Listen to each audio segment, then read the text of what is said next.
What's happening, people, and welcome back to the Scarfey Spurs Talk Podcast. No therapy session this week because we're talking about a win, and quite a big one, on the road against Southampton, which resulted in a direct sacking of Southampton manager Russell Martin quite quickly after the game, and even gone home. So, yeah, a lot to review. So do stay tuned with us, and also towards the end of the show, be previewing Manchester United, a massive game as well. So do stay tuned for that. So let's introduce the panel. Lois, how you doing? Welcome back. I'm good. Thank you for having me on again. I hope you're keeping well. I mean, I know you've been a bit ill the last few days, but you seem much better than I last did. So hope you're doing well, and very happy to be here. No, thank you very much for coming on. Yeah, I'm on the mend, and I'll try and put myself on mute when I'm not talking. Avoid any unnecessary coughing. But no, we're back, and it would have been a lot worse, I think, if Spurs had lost. But it's all right. We've won. It's fine. No therapy session needed. I also want to introduce Kyle and thank him for coming on last minute as Sean had to pull out. He's got an illness. Kyle, how you doing, mate? Yeah, I'm good, thank you. Got back from university today for Christmas, so been a bit of a busy day, but all settled back in now, ready to go. Oh, lovely. Appreciate you joining us as well, because I appreciate it's busy. So thank you very much. Simon, thank you very much for coming on. It's always great to get you on. How you doing? I'm good. I just got out of my flu, so yeah, I'm back on my feet. Still a little bit old, but it's Christmas time, so try your best to find your holiday spirit. Yeah, absolutely. That's the way. Great to hear that you've recovered. Obviously, the flu's horrible, so thank you for joining us, and glad to hear you better as well. Travis, thank you as always for coming on. How you doing? Yeah, really well, thank you, Harry. Hope you're feeling a little bit better. Obviously good to be back on tonight. Obviously looking forward to talking about the result last night. By the way, if anyone can hear a screaming baby, that's my 4-month-old daughter, so I do apologise for any inconvenience for that. We'll forgive you. It's absolutely fine. Heard worse, that's fine. That's absolutely fine. So not a problem. So if you're new to the channel, don't forget to smash that subscribe button, because the content will keep going like it has tonight throughout the festive period. No actual content coming out on Christmas Day, but there's a lot coming out as well around Boxing Day, Christmas Eve, etc. So do keep tuned. We won't be stopping. And illness won't stop anyone either. The podcast will go on, the show must go on, as they say. But I wanted to also say, don't forget to check out our sponsors in the Kitman and Secure VPN. Something really soon is going to be happening between us and Secure VPN. Actually, no, between us and the Kitman, sorry. So we're going to announce something where will benefit you and get money off. So do keep your eyes peeled for that. We're currently in negotiations with that. It's on my side now. I need to sort that. But do check both our partners out. That'd be massively appreciated. And if you are listening via audio, don't forget to drop us a follow and a 5-star review. Simon, I'm going to kick it off with you. But before I do, I'm going to do some stats. Firstly, around the team, because Ange made 5 changes to that team that started in our draw with Rangers on Thursday evening. Spence made his first ever competitive start for Spurs. I find that amazing because he was signed 884 days ago. That's mind-blowing. Porro was benched. Sarr returned to the starting 11 for his 7th consecutive Premier League start. Bergvall made his first start in the Premier League. I think it was long overdue. The duo replaced the suspended pair of Basuma and Bentancur, obviously both available, weren't they, against Rangers. Kulusevski and Solanke, who come off on the bench to link up perfectly for our equaliser in that 1-1 draw to earn us a point. At Ibrox, they both started, and 6 of our 9 substitutes come through our academy in Brandon Austin, Alfie Dorrington, Mason King, Malky Hardy, Callum Elise, and Will Lancashire. I thought it was really nice. Defender King was named in the Premier League matchday squad for the first time.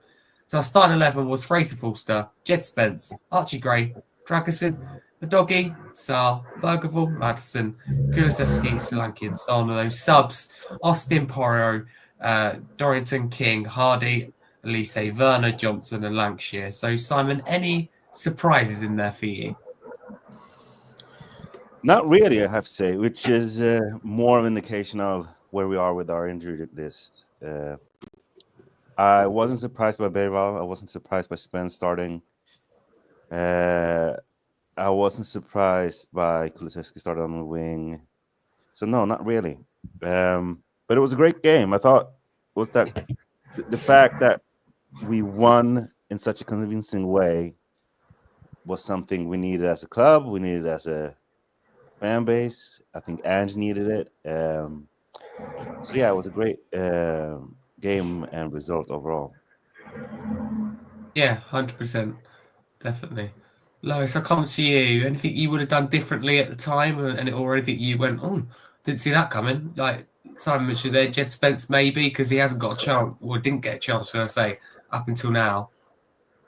I mean, I'm a huge advocate for Jed Spence. I can say that now, obviously, just because he's got an assist within a minute. But I mean, I said that before. I mean, you might agree. Yeah, with me. you did. Yeah, absolutely. I was a big advocate for him.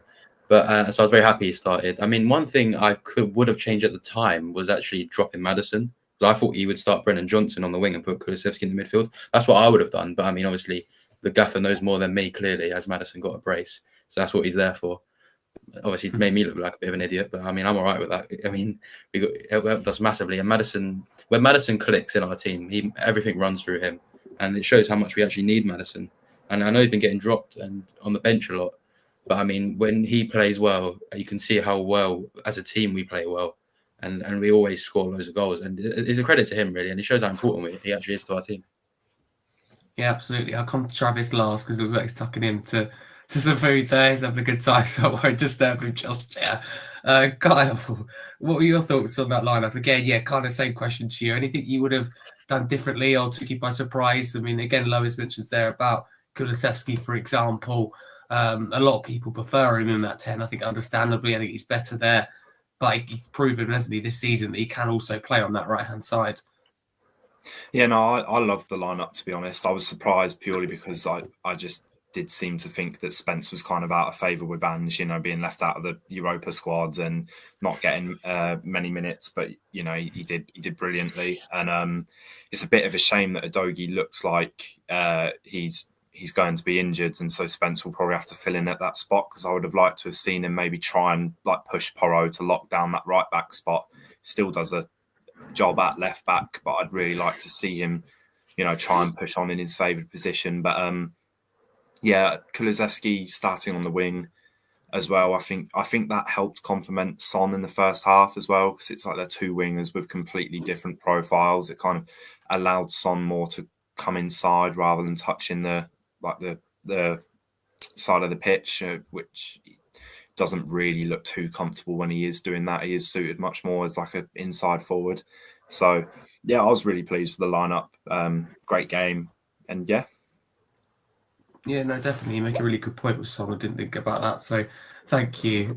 Travis, you stopped eating, so I'll come to you. What were your thoughts on the lineup at the time before the game?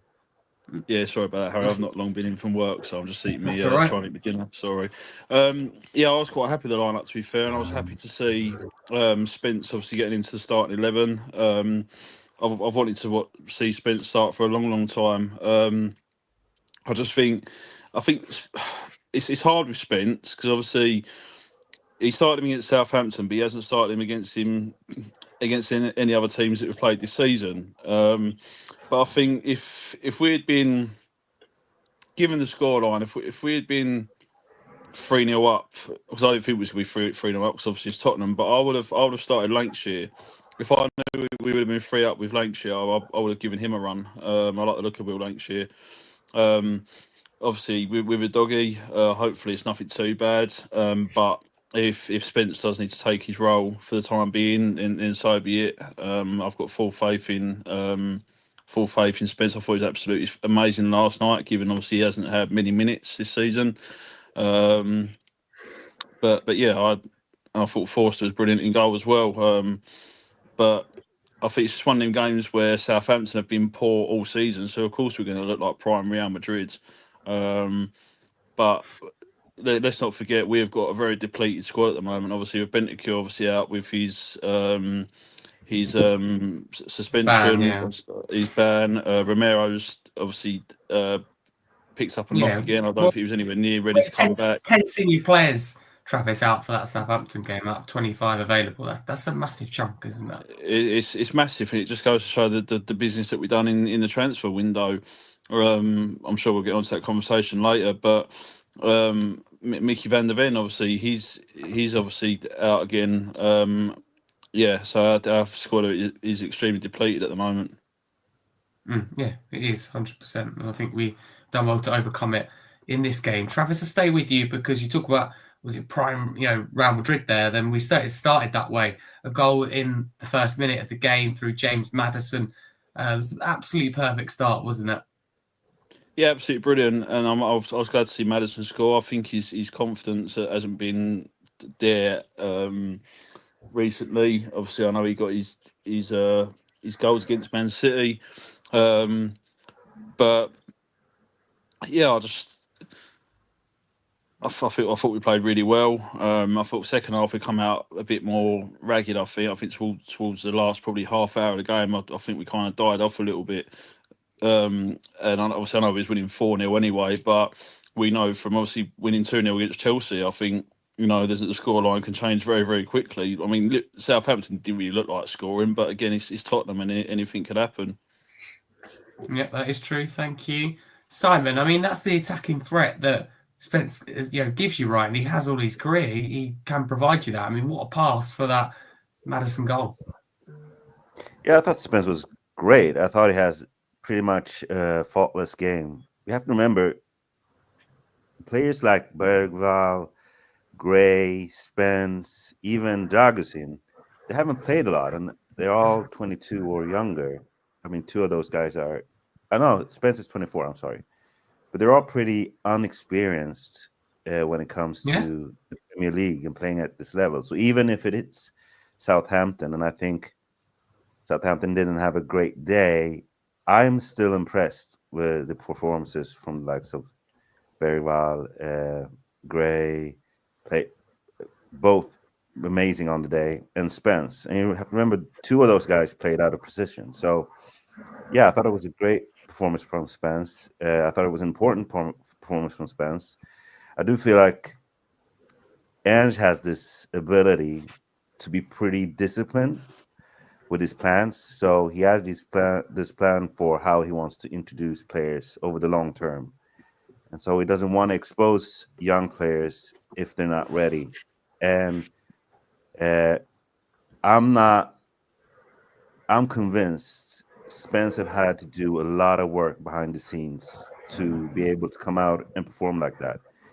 And so it's easy for us, the fans, to look at that performance and go, well, look how great he is. Sure, but he's had a long time now to train with the team, to get adjusted with the level in training. And so when he comes out, he performs like that. And so same thing with Bergvall. I think we all had really great and high expectations of him coming in from preseason because he had those performances where he looked amazing. But we saw him struggle with the pace, with the physicality, with the pressing. Yeah. But then he comes out, in these two last games, and he's looked much better. He looked much more adjusted to the pace and the physicality. But even then, he gets a cramp at the 80th minute or something like that.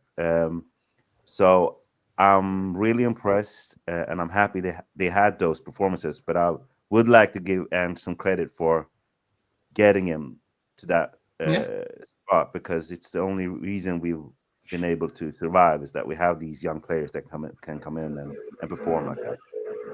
Yeah, definitely. I've got a little stat later of that, but yeah, certainly building a young and quite special team. I do agree with that. So thank you, Simon. Kyle, I mean, nice finish from Maddison as well.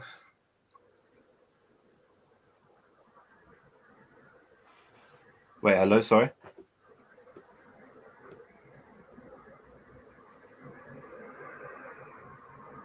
I think we lost Harry.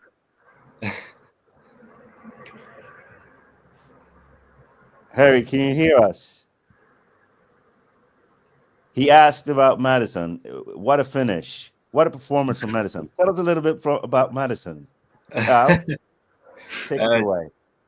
It was the first finish was a nice, cool, composed finish. A great ball by Jed Spence as well. I mean, to pull that off in like the 36th second of the game could only do his confidence wonders. The second goal as well to manage that, whilst you're like he slipped, I think, in the end, Maddison, when he had his shot. It was no keeper saving that right in the top corner. And like it was said earlier, like when Maddison's performing well, it does make the side completely tick. It's just a consistency thing at this point. I think he needs to be doing it every single game, especially considering he's one of like the lead, like in the leader group of the side. He really does need to be doing it every game. And said about having such a young squad, he needs to be the person that leads by example for the rest of like a standard that they need to follow. And I think he's capable of it. I think he's proven that. Yeah, definitely. He needs to do it more consistently. Yeah, like last season before his injury against Chelsea, every game he looked standout player. Him and Son looked brilliant. So he is capable of it. But yeah, he was brilliant. Yeah, absolutely. He certainly was. And Lowe's, I think Kyle's right, isn't he, about Maddison consistency? Because all the big talk, and he's shown what he's capable of at his absolute best, but he doesn't do it consistently. It does frustrate me, to be honest. I mean, yeah, he's a great player on his day, but his days is never really. It's a once a month sort of thing. When with Maddison, you'll get one quality game out of him, probably score, pop up with a brace, and then he's just gone. Then he just goes for a few weeks, and you just get nothing out of him, which is a bit of a shame. Because we play so much better when he's lively and when he's getting the ball and can lay people off or can have a drive with it. I mean, he's definitely he's not a Moussa Dembele, is he? He could be. No, he's not. But no one's as good as Moussa Dembele. He is the GOAT, the absolute GOAT. Well, I mean, but Maddison, he shows he's got the technical ability, and everyone knows that he does, and it just frustrates everyone that he can only play well once a month sort of thing, and that's why he gets dropped on the bench, because maybe Ange sees that as well in games where he just doesn't, because some games he has zero impact on play, and then it's just, and then as fans you kind of ask why are you playing, because even when you pick up the ball he's on an off day, so it's very frustrating. But it shows how much and how, because of the performances leading up to the game where Maddison have zero impact, and in that one game he has a massive impact. It shows you how much we need him and how much he can impact the game.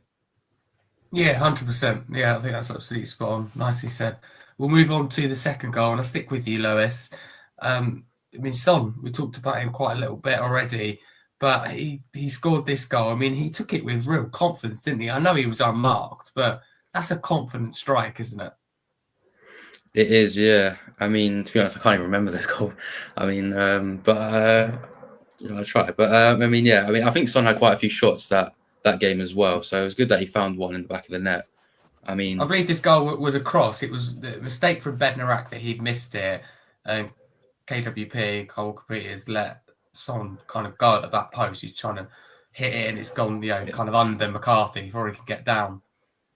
Yeah, and Son, I was a bit frustrated with at times in that game actually, because I just felt like he's just wasteful with his chances, and it's something you never would have thought of Son, because he's very much a player, or obviously in his heyday a few years ago, is that he's so clinical, and he takes near enough all the shots and he bags most of them. But this season you're starting to, with age, I think is coming, where he's just not as clinical as he once was.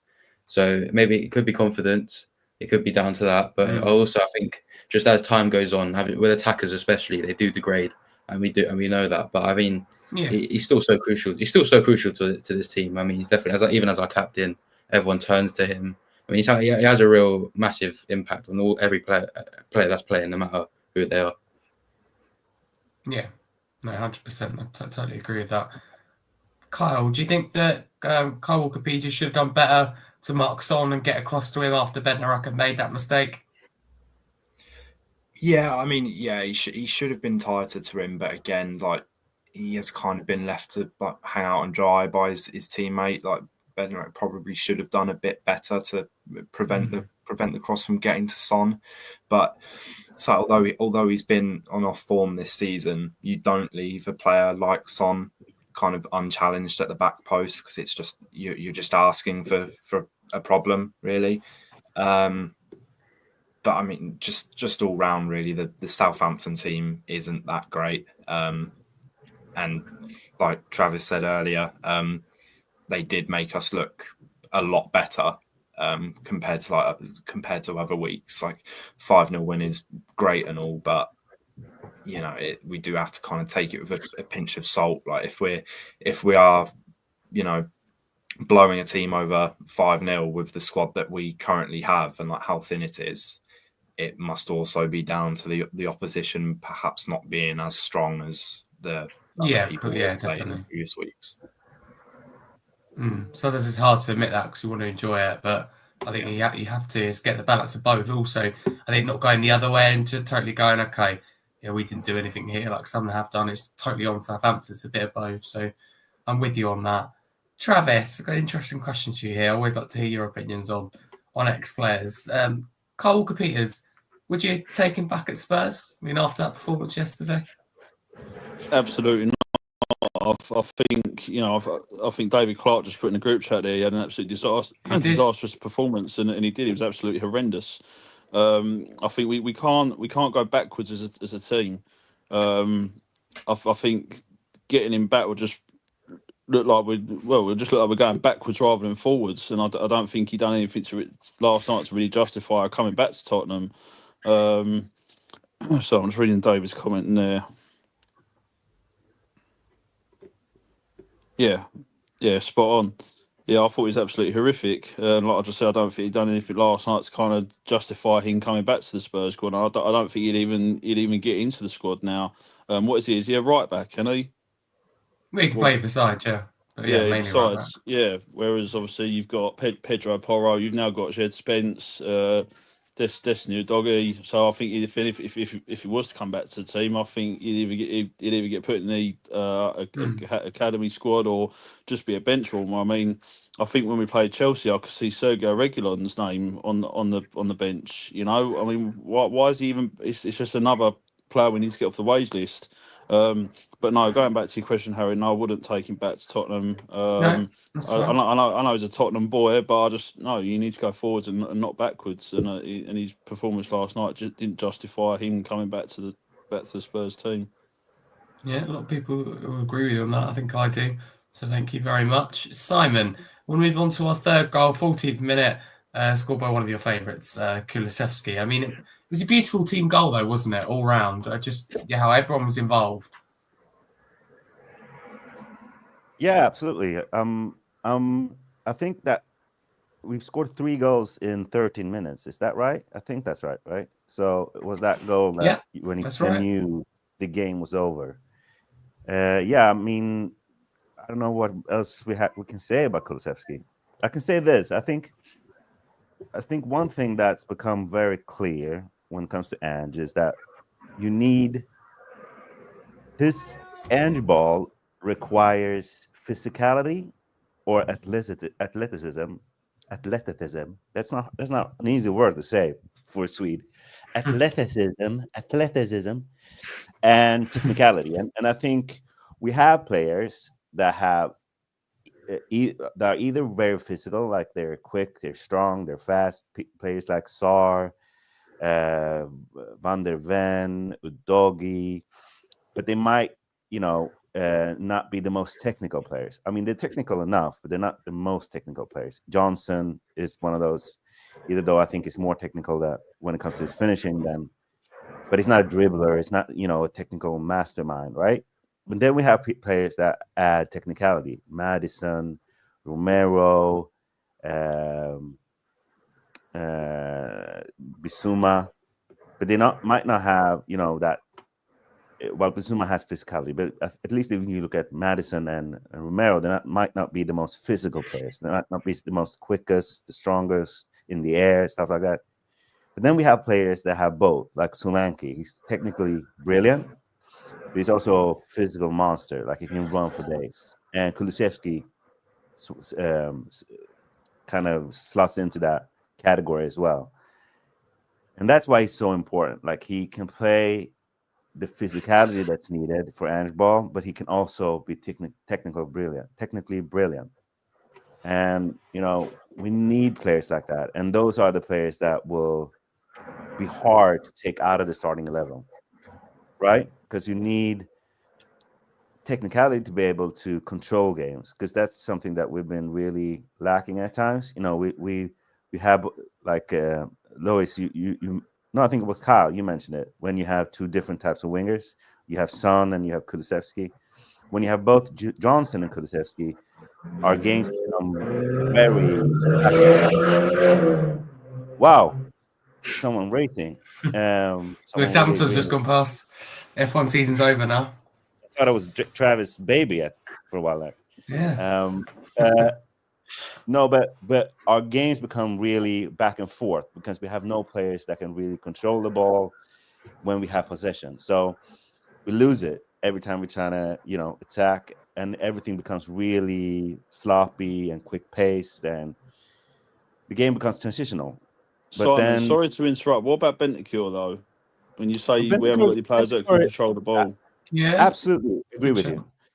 What you want from Bentancur, because those midfield roles are a little bit more important, you want someone to be, and Lois, you mentioned this, you want players that also have that intelligence to know when to slow it down, to be leaders, to kind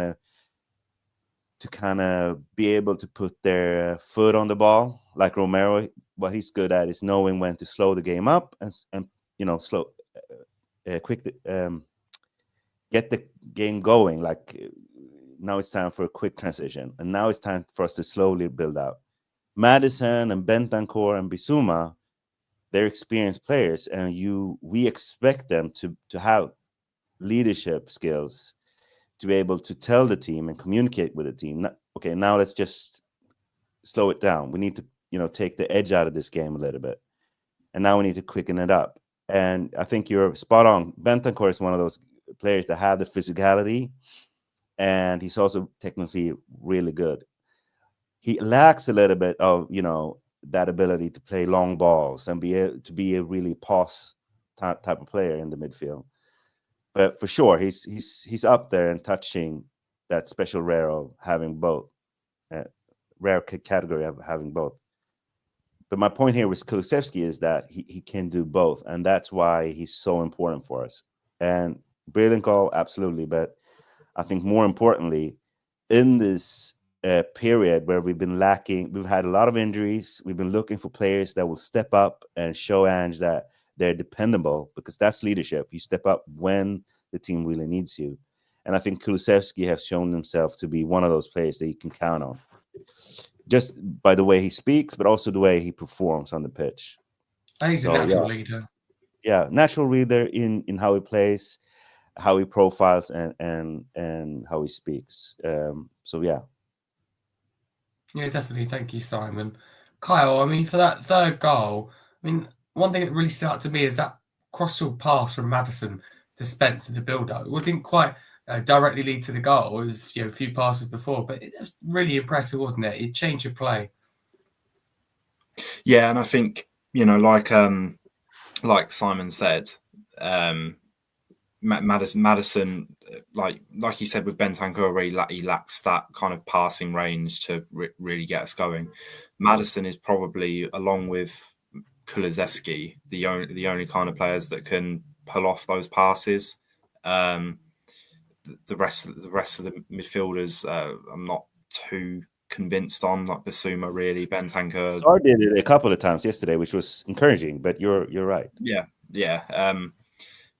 But yeah, he just like going back to Maddison, he did have a great game, and I really hope this game, as well as the whole team, in fact, but I think Ange said something in a press conference saying that this game, along with the next 4 games, is where we can really kind of kickstart the season again. I really hope that this result and this performance by Maddison can really, he can kick on a bit and keep up this form, because we desperately need him to keep it up, with how depleted the squad is, and players playing out of position. Sorry, but yeah, overall, I was really impressed with Spence and Maddison, like their link up throughout the game, and the goal as well, just early on, just rounded it all off at the end of the day.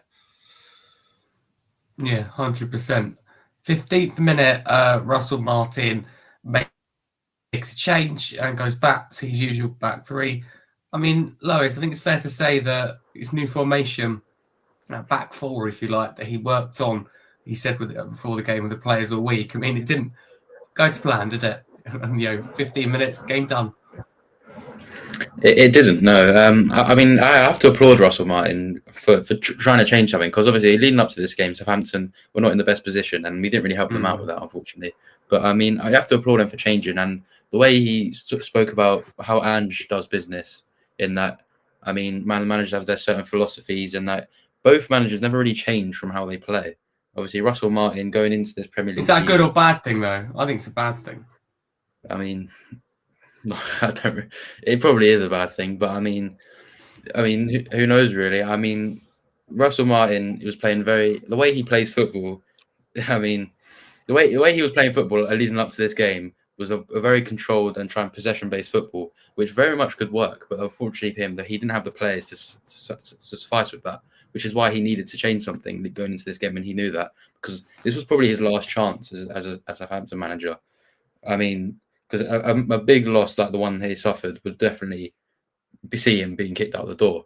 So I applaud him for changing it, but again, it didn't work, and that unfortunately 15 minutes in, yeah, I mean, he was staring down the exit door, unfortunately.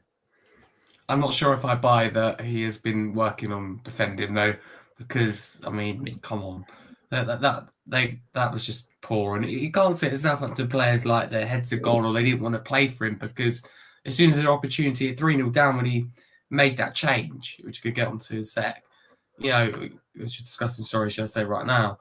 They players were straight over every player, and they were listening and they care.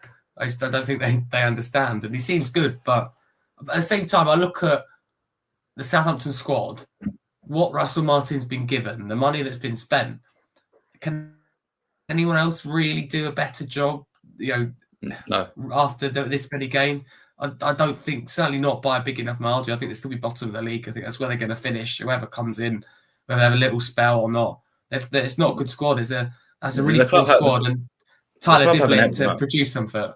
The club haven't helped him out at all. I mean, when you come up from the Championship, the first thing you have to do is invest in your squad, otherwise you're going straight back down. I mean, there's a massive gulf in quality between the two divisions now, and when Russell Martin came into this league, playing the same football he did when he got promoted with this team, having near enough the exact same squad to do that, you're gonna get a thrashing near enough every week.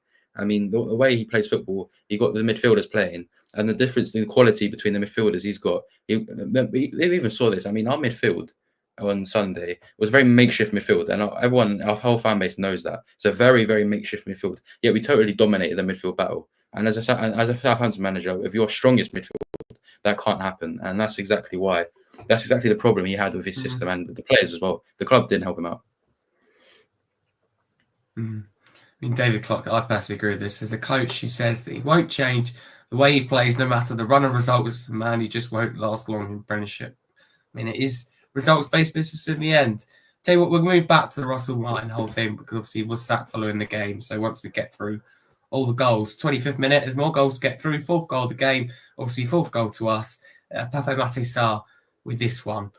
Travis, I mean, it's a lovely solo goal from Sarr, isn't he? I mean, he dances through the Southampton defence, doesn't he? Like they're not there. Bambi on ice. Listen, I think Sarr is absolutely superb. I think he's really, really come on well over the last probably 2-3 seasons, maybe. And I think he always gives his all, always tries to give 100%. So yeah, always good to see Sarr scoring and thoroughly deserved. I think he's going to be really. I mean, how old is Sarr? He's only young, isn't he? 22, 23? Yeah, he's very young. I'm not sure exactly. Yeah, I think he's about 22, 23. I think so. Yeah, I think he's going to be brilliant in the next couple of years. I think. But yeah, as you say, brilliant already. He's brilliant. Yeah, he is. He's absolutely fantastic. I don't think he's hit his prime as of yet, but I think he is going to be an absolutely fantastic player in the near future. But yeah, brilliant solo goal. Really, really happy for the lads. I think he's absolutely phenomenal. And always tries to give 100% when he comes on. I think him and Bentancur are probably. I think Sarr's better than Basuma, basically. I think Sarr is absolutely miles better than Basuma. So yeah, him and Bentancur in the midfield is solid. Absolutely, totally agree with you in that midfield three. I love it. I want to see it. I can't trust Basuma for me. He's too inconsistent, and there's just better younger players in there. I think he'll be gone come the transfer window. I think we'll move him on. I'm afraid I hope so. I think he has potential to really suit the system, but he's let the team down too many times. Luton away last year was awful. He got away with it. The team helped him. Luton weren't great. That could have been a lot worse. A couple of points dropped. The difference was between 5th, 6th. Could have been 4th in the end. So it just little things like that. And that Chelsea penalty, not only did it, turn the game and put Chelsea ahead at the time, but it also got Basuma suspended for Southampton when we already had lots of players out. So we've got younger, hungrier players. So, yeah, so it's off the pitch as well when he was doing his antics with the balloons. How unprofessional can you get? I just think we've got, as I said, younger and hungrier players. So I think it's quite a simple choice with that. But there's a lot of players that could start over him. Don't get it wrong. Got quite a few midfielders that I think have done bad things or get involved in things outside of football. Even like Maddison gets so distracted, but they just want to concentrate on football because they can be so good. But it's the same anyway. You look at Man United, so many players involved in the other side, and it just affects their performance massively. So much I think they can control. Simon, I come to you for the 4th goal. I mean, Southampton fans started leaving. You can't blame them, can they? I mean, it's been a difficult season for them. They can't help the way the team's been playing. The ones that did stay, they got behind the team, didn't they? Yeah. No, absolutely not. I mean, I would have left. I'm sorry, I would have left. No, but I think the goal, that the 4th goal is Sarr, right? Yeah, Pape Massis's solo goal, was I call it. Brilliant goal. I love that goal. Sarr boy, he was the one that I felt had one of the man of the match appearances with Maddison to me. What I like about Sarr is just he's continuing to show that he's growing technically, because you can't fault the way he works, the way he presses, the way he covers ground. And Andrew's spoken a lot about that. But what I thought I saw yesterday with him, with the switch of play crosses, but just his technicality in how he finished that chance from a pretty tough pass from Son in terms of how hard it was. Yeah, just a brilliant performance from Sarr and brilliant goal. Yeah, and I can't blame Southampton fans. I mean, I like the coach, and I'm in total agreement with Kyle and Lois in the fact that he's been shafted. And I don't agree with you when it comes to and having to change, the way you play, your principles. But I understood. I think you have a belief in the way you play, but if you like that high line against Chelsea like last season, and you can see it's hurting you, I think sometimes you have to go, look, let for the benefit of the team, let's change something. It's like me saying, I don't know, I'm about to be stabbed, but I'm going to keep walking, towards the knife rather than run away. Sometimes I'm going to help myself and do the right thing. If you want. We can have this debate. I mean, I think it's a fascinating debate. Why not? I think first and foremost, you have to look at the context. I think that Chelsea game, why he did that, 10 games into the season with his new team, to him, and I think this has been in the case for almost his whole stay at Spurs. To him, it's about changing the culture and changing the way we play and to instill that way of playing in the players. And so 10 games into the season, having worked the whole preseason on how we play, for him, if he was willing to lose that game to show and instill into the players how we play, like we're going to play this way no matter what. And so I don't think that's right. I think we should be trying to get results. I think because Southampton got a draw against Chelsea and been higher up in the table at the end of the season. Yeah, and I think that might have worked in the short run, but I'm not interested in that. I'm not interested in getting 4th and squeezing by being. EU performances over results. No, my point here is, if he's trying to instill the principles in his players and he's in the early stages of doing that, changing that up just confuses the process. So to me, that context is important. And so throughout that season, instilling in, because the players, how we play, the principles of trying to dominate the ball, pressing well, having a high line. When you're trying to teach that, I mean, if I'm trying to teach you English, if I all of a sudden try to teach you Spanish, I mean, you're just going to lose time in your road to learning to speak English fluently. That's my point. Even if that gets Yeah, you but if your English a teacher's restaurant, sick but if your English teacher's sick and she's missing a leg, she's not going to come in and try and teach you, because that Chelsea game we had players out. You're going to come in and try and teach broken English and keep trying to pretend that everything's okay, which I felt we done when we had players come off against Chelsea. It wasn't operational. Yeah, but, say that again. Well, I'm just saying, let's say the English teacher's sick or has a broken leg, and you're going to come in and try and teach English, talking up, it's not going to try and teach the lesson when she's ill. She's going to ditch it, and change it, or not come in. That's the thing. And we had so many players out against Chelsea in the game that we had Van der Ven come off, didn't we? Yeah. We had a doggy get sent off. So many things have changed. Which for me, I had to sit back and adapt it. That's the thing I'm saying. You've broken a leg, it's going to be adapted, the lesson. Yeah, but I'm saying the rest of the players on the pitch and the players that came on, they're still going to need to learn, and he was still going to need to know which player could play that way. So my point here is that his focus and his brief is the long term. So if you have Conte or if you have Jose, whose brief was win now, that's a different thing. But his brief is the long term. So he's going to take decisions that are better for the long term. That's his priority. So that comes before making whatever decisions might be good for the short term. And I think if you look at his decisions through that prism, a lot of the things he does make more sense. That's my first point. My other point about changing, and what's the name of the Southampton coach? Russell Martin. Russell Martin made this point in the clip that I can send you. But he made this point that when people talk about A plan and B plan, their presumption is that a B plan has to be totally different than an A plan. Whilst his notion of an A plan and B plan, if you have principles that you build your football philosophy around, is that your B plan might not be that much different from your A plan, because the principles are still the same. Like if you build a team around having players that are adapted to keeping the ball, that are technical, that are physical, or have skills that suit handball, asking them to play in a totally different way, sit deep, is not going to work. The best way your best chance at winning the game and progressing the process is by having adjustments and changes to how you play. And coaches like and like Russell, they do that all the time. No, if they don't, so that's my point. My point is that he makes a lot of the way we played. Yeah, but the way we played City is totally different than the way we played Southampton.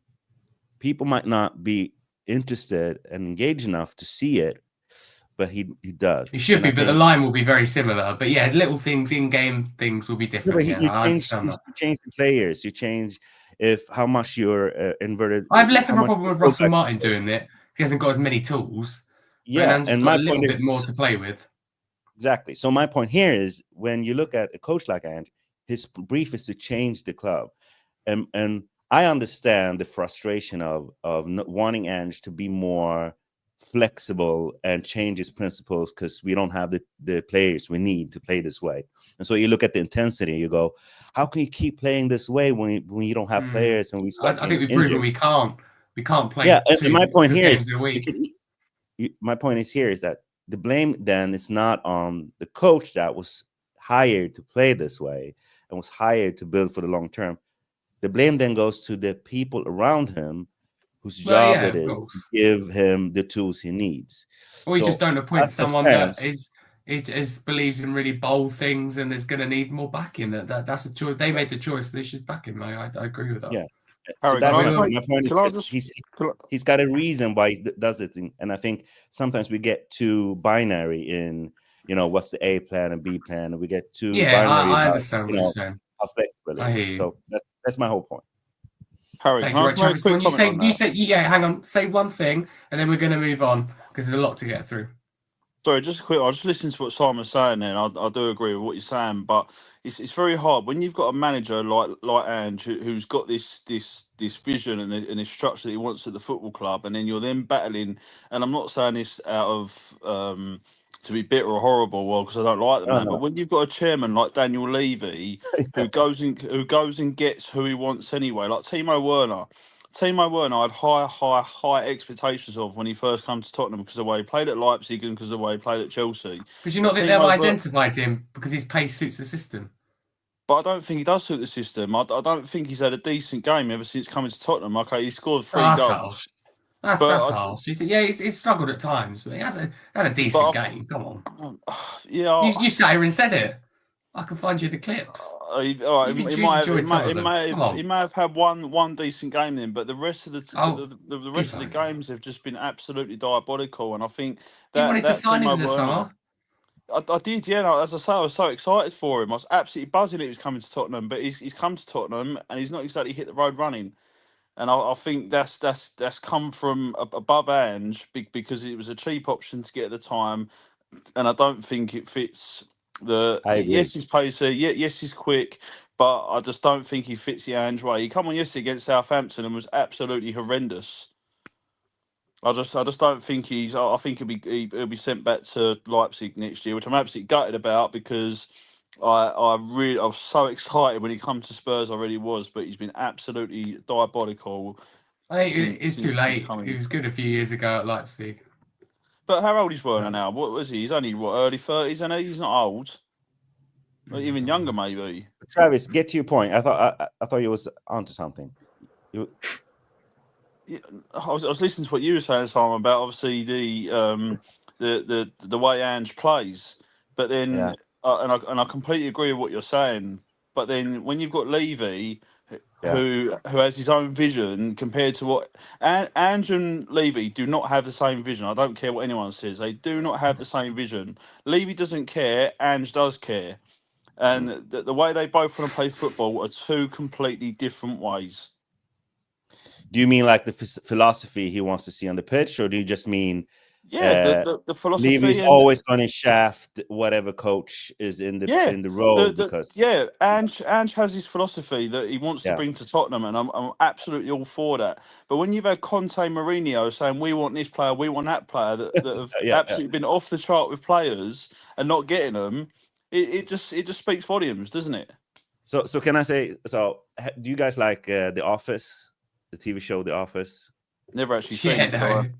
Yeah, but anyways, you know, sometimes when you have a branch of a company, you get a budget, and at the end of you all might have companies yourselves. And the end of the year, you have 5,000 left, and either you spend that money and you get the same budget the next year, or you give that money back, and then the corporate overlords think that, well, they can get a budget with 5,000 less next year.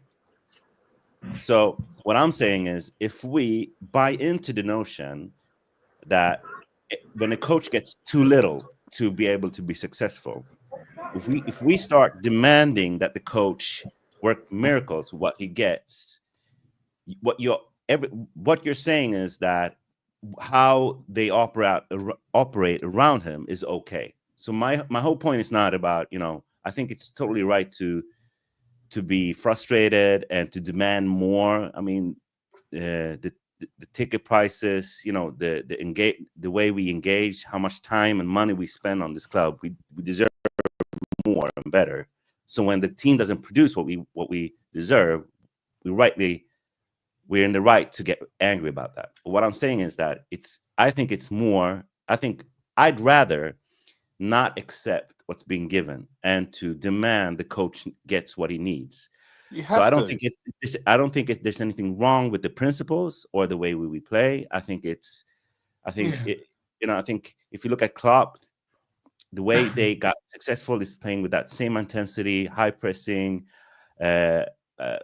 demanding, dominating type of football. Same thing with City, and nobody asks them to change their principles. What they demand is that they don't need to. But they got a lot more money. They did make adaptations, but I want to shift on. So my whole point is just that I get what you're saying, but I'm saying like there's nothing wrong with the principles of how we play.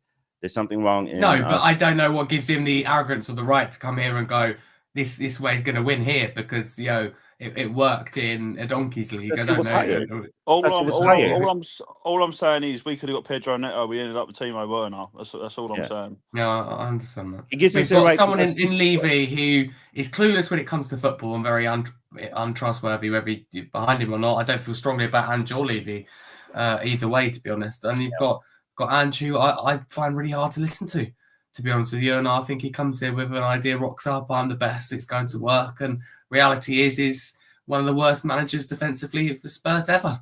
And the stats are absolutely appalling. And it looks awful. True. And we've had the third best defensive record in the league. If you look at the data, it shows that we concede we're one of the teams that concede the fewest chances. But we've lost so many games. Yeah, but we've lost nearly as many games as Ipswich. That's true, but that doesn't mean that we're awful defensively. Two things can be true. We can be struggling. We can have injuries. We can. Okay, fair enough. Yeah, last season. Can I just add? Has anyone seen the very quickly because we're very behind? Sorry, Harry. Has anyone seen it come up on? I think it was on the Spurs ITK page. That there's an investigation behind the scenes at the moment about the Tottenham medical team. Has anyone seen that? Yeah, no, there won't be. I don't believe any of that. There's so much rubbish going around at the moment. People looking for clicks. Don't believe that. It should be. Absolutely should be. I'm absolutely fuming. I don't care Romero's injuries in a different place or not. They all both rush back. They're both injured. So whether that's Ange or not, or whoever it is that sacked on the spot, because that is risking players. And they're both risked because they're both out for a long period of time, especially Romero. So that's on the club. They're both rushed, both not much fit. But 28th minute. Anyway. Yeah, thank you guys. Appreciate that. 28th minute, Porro was replaced by a doggy. He went down injured. We really don't need another player out, do we? It's just another in-game point. 35th minute, Southampton's Mateus Fernandez, hope I said that right, pushed Bergwijn into the post. That looked quite nasty. Luckily, it was all right for that. I mean, I don't know what that was about. It seemed deliberate, but referee did book him for it, to be fair. But another goal, the last goal of the game, come for half-time, 4th minute of additional time, so 49th minute, to make it 5-0. It was Maddison who opened the scoring, if you remember, also finished it. So Kyle, and I mean, we talk about impressive finishing tonight. I mean, that's special for Maddison. How did he squeeze it in? God, that was an interesting 15 minutes listening to that. But it was a great goal. I think I said earlier, like after he took the shot, I think he actually slipped, to be fair. He looked like he lost his footing afterwards. So to be able to actually direct that on target, there's maybe an argument to say that down to the angle of like where he's took the shot from, that the keeper could have maybe done a bit better. Like it was like such a tight angle, but he did also place it right in the top corner. I mean, any more, and if he tried to get it any more in the top corner, it would have probably hit the post or the bar. But yeah, no, it was a great goal. And yeah, like I said, like an informed Maddison offers so much to us, which I don't think that many other players in the team are able to offer. It's just a case of him being consistent with it and applying it across the whole season, as opposed to maybe having like a purple patch where he has a few good games and then just kind of disappears for a bit during games, goes missing or spends too much time on the floor. Like I can't lie, that does my absolute head in when he's rolling around on the floor and just he's a bit of a diva, really. There's no other way of putting it. And I think I said it on a few weeks back on here. I said he's one of the leaders of the group. And when you're losing a game or whatever, and he's rolling on the floor, mouthing off at the ref, is that kind of really what you want one of your leaders to be doing? Like whilst on the pitch with a young squad, you know, Bergwijn, Archie Gray, Jagazin's only 22, Udogie 21 or 22. It's like, is that really what we need? But when he's performing well, everything's sweet. So I've got no complaints from this game. Yeah, no, thank you very much. Lois, Russell Martin had already gone down the tunnel before that fifth goal went in. I mean, how did you find out? Did you hear the roar from the way in? Did someone go, Russell, it's 5? I mean, wouldn't have changed his half-time team talk much, would it? No, maybe a pigeon just had to give him that note. I mean, I don't know. I mean, that's. I feel bad for him. I mean, I actually do. I mean, the fact that he's gone down the tunnel and then a player's probably come back, they're getting ready, and they go, all right, he probably might have gone, all right, it's 4 more goals, and you get an equaliser, and one of the players is going, I think you might need 5 now. I mean, it's probably. I feel bad. I mean, it wouldn't have changed much. I mean, there's not really much you can say when you're 5-0 down, really, is there? Because the players are already depleted. I mean, it's not. He always seems like a nice guy, to be fair.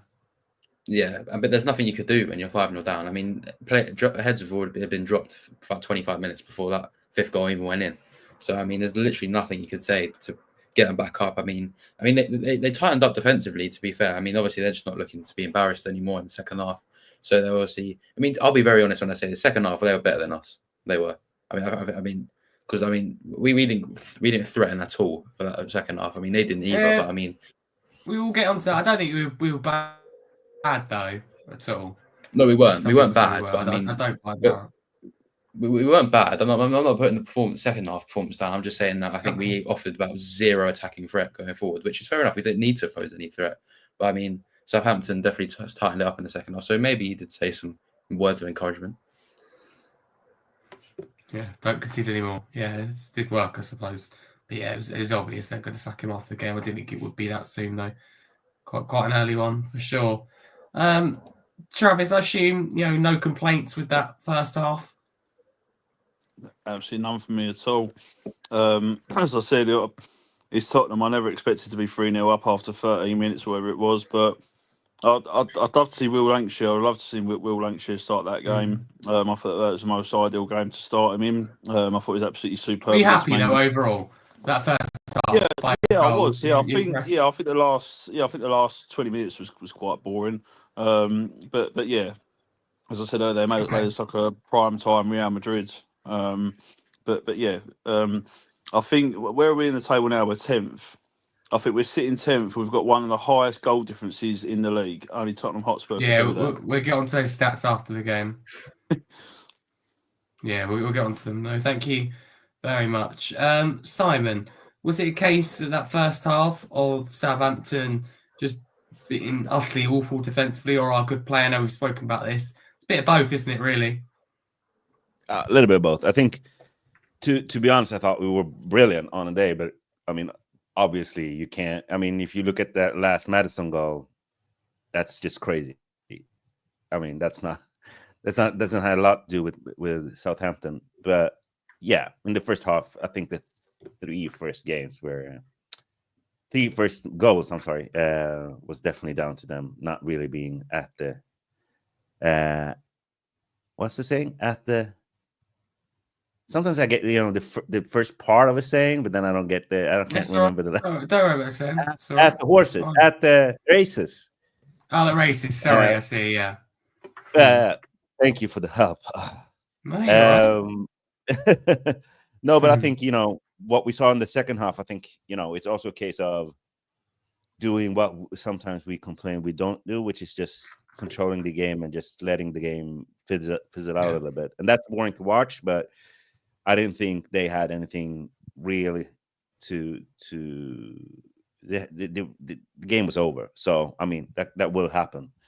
And then we got a couple of really young players in, so that's going to change the game as well. Yeah, Lancashire came on, Dorrington came on, so I thought it was possible all the way to the end. Yeah, 100%. No, thank you very much. I mean, Travis mentions it there, Carl, but were you also like Travis, and I was also thinking myself at half time, being 5-0 up, that it's a good chance to give those lads the academy. Also, I mentioned there 5-6 of them out of the 9 academy products to give them a chance, but also as well as protecting and resting senior players for Thursday because it's an important game. Sorry, I forgot to unmute. I think the second half. I think why it was so dull was because the players pretty much knew. I know you should never say that like the game is done and dusted, but at 5-0 up, you really expect nothing crazy like that should really be happening. So I think it was okay for them to maybe put their foot off the pedal a bit and like kind of go through the game, like avoid any injuries. I would have quite liked to have seen when Udogie came off, perhaps maybe Dorrington come on earlier and then Gray go to left back rather than having to bring on Porro, because I think that is one of the reasons as to why he's kind of been in such bad form recently. Like he's just running on fumes. Like he just looks leggy every game. And he could have really have done with a bit of rest, but instead now he's had to have played 65 minutes when he didn't really have to be honest, because they weren't that much of a threat going forward. It wasn't like we were getting battered at the back and we needed a bit more of a senior player to come on. I think we could have done perfectly fine with Dorrington coming on earlier. He came on and I thought he looked fine when he did come on later on in the second half. So but it's still great to see Gray getting minutes, Bergvall starting. A few of his cameos beforehand, they were really good. I thought against City, when he came on, he was good. Chelsea, despite the circumstances, he did come on, and I thought he looked positive. He actually looked brave on the ball and like wanted to try and create something. So I thought it was a great opportunity this game to see more of the youth players or younger players get a chance to really prove themselves. Yeah, 100%. No, thank you very much. Half-time substitute, run through some talking points here, action points, if you like, in the game. Johnson replaced Son. 65th minute, Kyle Walker-Peters come close, probably Southampton's closest chance, apart from their disallowed goal. Kyle Walker-Peters hit the side netting. 77th minute, Timo Werner and Alfie Dorrington come on for Maddison and Spence. So, Lois, what did you think of Jez Spence's performance? Obviously, we both really do like him. I thought it was excellent, wasn't he? Generational performance. It was brilliant. The fact that he's a natural right back, and then after what happened with Udogie, he got moved to left back, he was even better than he was at right back. I mean, they didn't obviously get any contributions, but his pattern of play with Son was brilliant. I mean, that led up to one of the goals. It was Sar's goal, Spence and Son on the left. His runs, I mean, is just his footballing IQ in general, when to make runs, when to come inside. It's amazing to see. And I mean, the fact he's finally got his chance and proved to Ange what he can do is I mean, I'm very happy about that. I mean, I'm a bit annoyed he wasn't included in the Europa League squad, because I thought that'd be a brilliant opportunity for him. But obviously he's been left out for reasons, I'm assuming, for academy grown players. Obviously Brandon Austin and Whiteman having to be in there because they're both academy trained. But I mean, the fact that Spence has now had his chance, I think maybe even on Thursday, if Udogie's not fully fit, I wouldn't be surprised if Spence is playing left back after that performance, which I wouldn't mind. I mean, if Udogie's not 100%. I would stick with Spence. Honestly, I would stick with Spence against United, 100%. Give Udogie a rest. I would. I mean, definitely. I mean, even people, we also forget that. I mean, the season that Nottingham Forest won the playoffs, that whole season they had Spence and Brennan Johnson on the right, which was an incredible duo. The way the chemistry they had with each other. I mean, knowing when to make runs, knowing when to thread the football through to them. I mean, if we could even utilize that right hand side a lot more, because them two, the way they play football together on that right hand side. I mean, if you watch that championship season, they were absolutely fantastic together, and we haven't even utilized that at all yet, which is something I would like to see us use more often. Yeah, that's a good point, actually. No, thank you very much. Simon, what do you make of Dorrington's cameo? Obviously, he said there, come on the 77th minute, with added time and that, he got about 15 minutes in the end. Not a lot to judge him off. Nah, I wouldn't judge him on that. I mean, I thought it was solid, but I mean, it's out of position. It's late in the game. Rest of the team are kind of just protecting the lead. Yeah, I wouldn't make much of it, but I thought it was important that he came on. I mean, it's always, when you have this much injury issues, it's hard, because I saw a lot of people going on about, this is the perfect chance to put Gray in the midfield and put Dorrington in. But again, I come back to this notion of okay, Gray's playing in that position now, and he's going to play there for a while. It's better to keep him to keep him, in a position where he's trained for and where he needs to get even better and prepared for, because we have big games coming up. So being able to do that, but still keep getting Dorrington in was brilliant. So yeah, I thought he did well. And now, that little step is over. So he's introduced to the Premier League properly. You're on mute, Harry. Thank you. Sorry about that. 89th minute, Johnson had a massive chance, squared to him, but he placed it over the bar. I mean, Lois, he should have made it 6 there, shouldn't he? It would have been the icing on top. He should have, shouldn't he? I was mute as well. Sorry. He was offside anyway. Yeah, he was offside. Yeah. So it wouldn't have counted anyway. But I mean, he could have made that. I mean, the way when he shot, he dug it straight to the ground. Still should score. Oh yeah, he 100% should be scoring that. I mean, he's lucky that it wasn't a goal that was necessary and a goal that was needed. That would won us the game. He's very lucky about that. But I mean, you would expect him to be scoring. I mean, that's what Brendan Johnson's so good at, isn't he? Making runs like that. I mean, for like cutting across from the byline, and I mean, it's what every Spurs fan would probably say about him, that he can't really do anything but make those runs. But the impact he has on the game is massive when he's there. Some people just don't realise it, unfortunately. No, exactly. They can't accept it. I think they know it, but they can't come around to admit it. But yeah, I'm totally with you on that one. Kyle, I mean, it ends 5-0 Spurs, as we know. I mean, not a bad Sunday night, eh? Yeah, no, it was great. I can't lie.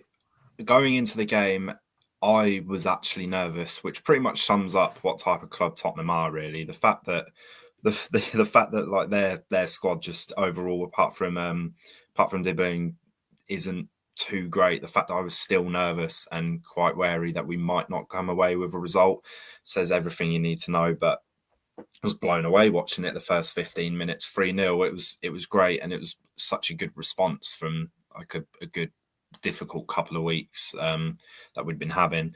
And I think in the long run, it will only really do the team wonders with their confidence in the upcoming games. We've got some really important games coming up. A few players that will be missing for important games. Is the Carabao Cup after the New Year, I believe, against United? No, Carabao Cup's Thursday, United. Oh, Jesus. Yeah. Okay. Yeah. That's a really important game. It'll do them. I thought it was after the New Year. It's come around quick, really quick. Yeah. I think that will hopefully give them a confidence boost going into that. And they'll realise that United are a bit shaky at the moment as well, and they could definitely take their chances. Yeah, definitely. No, thank you very much. Travis, do you think Solanke will be frustrated not to get any goals or assists? He was subbed in the 82nd minute, obviously, whole front line apart from in on the action. Yeah, of course. I mean, I rate Solanke extremely highly. I think his work rate every single game is absolutely superb. But you've only got to look at obviously our next game, which is obviously Man United in the semi-final. So I think it's only right that he come off when he did come off, just to give him a bit of a rest, because obviously he's playing near enough every game at the moment. Obviously, I know he missed. I think it was one game against. I can't think it was against now, where he had a cold or he was unwell or something like that. So yeah, of course he'd be frustrated. Any striker would be. But yeah, I'm happy that he come off when he come off, give him a bit of a rest. And I think he'll be raring to go for Man United, which is a massive game Thursday night. I'm the same as Kyle, to be fair. I didn't realise it's coming around so quickly. But yeah, I think he'll be well up for that. Yeah, it should be. Fingers crossed. Yeah.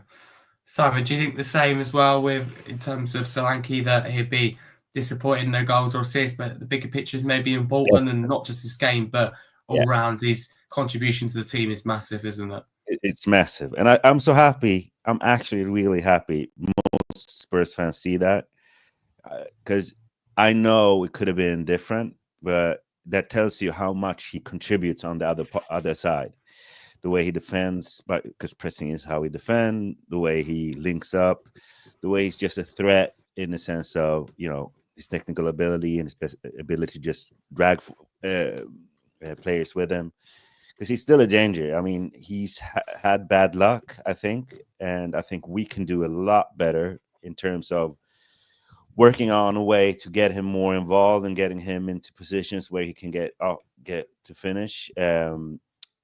But yeah, it's brilliant. And of course, he's a striker, so he's going to be really disappointed with not getting one in That's natural, yeah, in the exactly. game. That's just natural. But I think it would be different if he felt a lot of pressure from the fan base, like us being negative or dragging him. But most of the fans see and appreciate what he does, and the coach definitely does. We know that. So yeah, I think that's basically just that might be the healthiest thing we have going at the club this moment. So yeah, no, I'm pleased, and I think he's pleased, but a little bit disappointed. Yeah, definitely, 100%. Let's go through man of the match now. Travis, I'll start with you. Who's your man of the match? My man of the match has got to be. Oh, it's a tough one. I'm going to go either Kulusevski or Jed Spence, purely because he hasn't played a lot of minutes. I think he was just absolutely outstanding.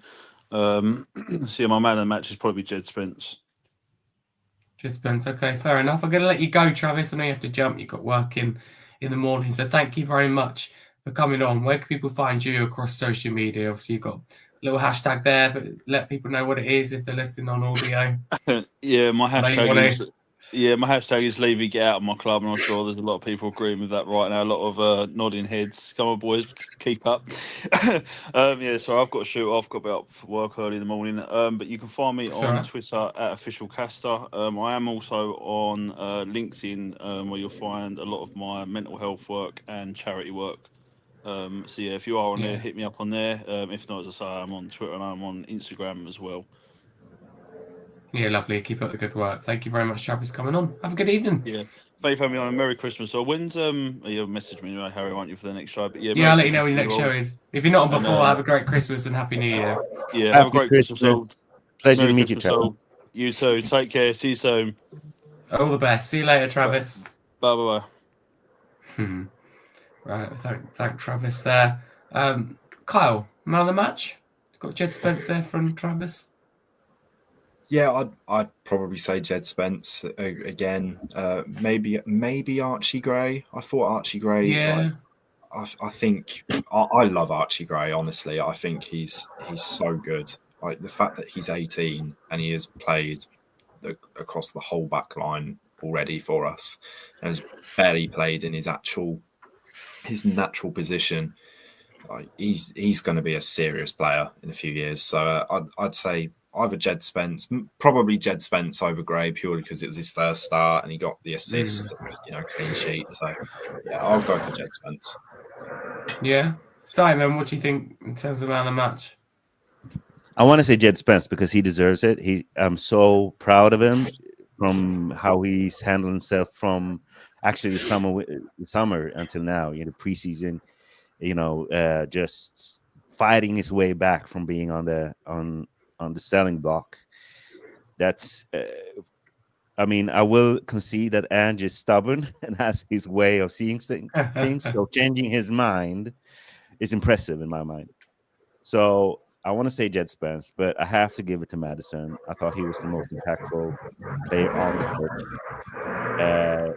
All the criticisms that I still have with him about his consistency shouldn't blind me from giving him his well-deserved man of the match award. But I would like to also shout out Bergvall and Gray because I think the way they have stepped up as two 18-year-olds in this tough moment is super impressive. Yeah, absolutely. I think that midfield trio is beautiful and it worked beautifully, and I don't see why it couldn't work as well going forward. Perfect balance. That photo at the end as well was nice and just represented Maddison being the leader, and you got two excellent young players either side. So that was lovely. Some people say that though Ange was reluctant to give Spence too much praise after the game. I don't know if anyone else noticed that. Well, it's just something that a few maybe picked up, but I haven't seen it, so I have to take a look. But some people will obviously get carried away in theories with what it could be, but there we go. Lois, I want to ask you about the second half. Do you think it was a case of game management? Because obviously no goal scored and no attacking threat. Yeah, I mean, we didn't need to score, so I mean, it's probably just about. I mean, it's giving youngsters a run out. I mean, definitely, we don't.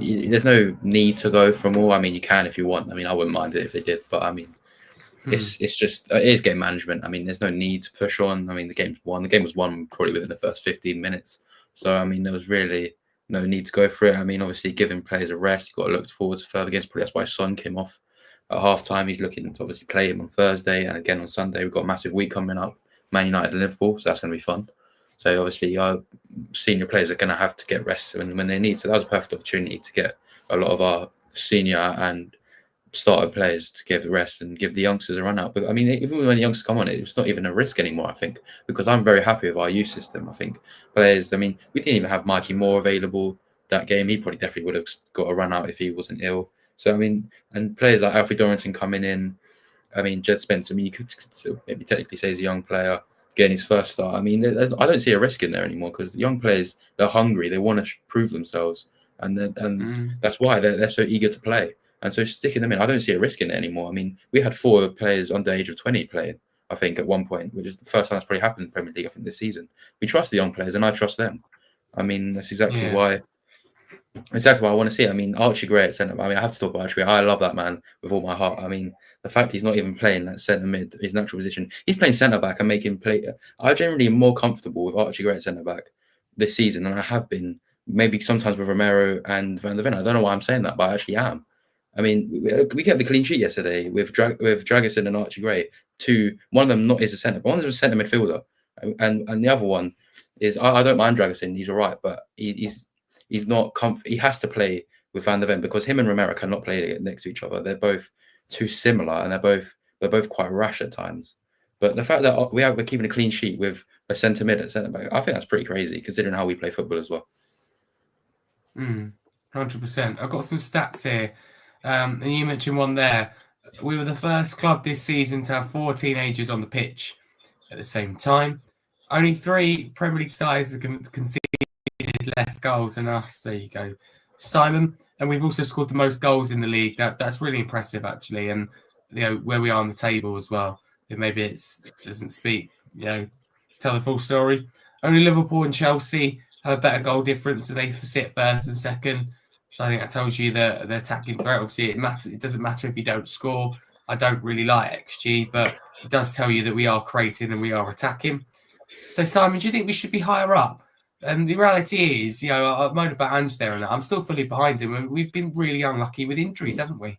Yeah, I mean, I think if you zoom out a little bit and you look at this, where we at in this process, so we're now 18, 19 months in. We started this season 15 months in, something like that.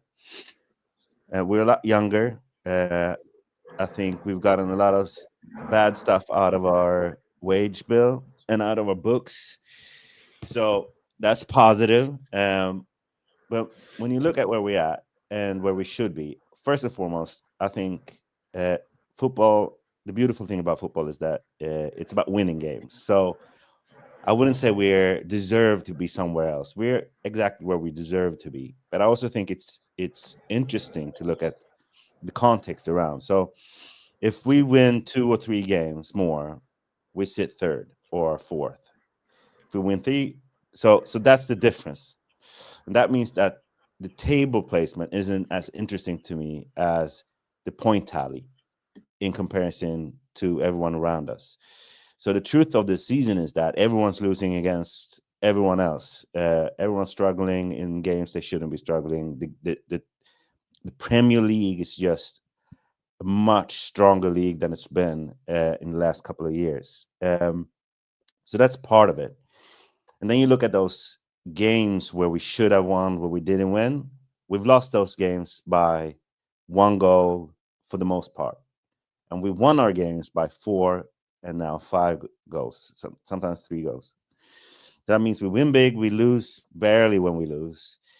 And then that means that you have to look at games like Leicester, Brighton, Crystal Palace. We've had a couple of stinkers, right?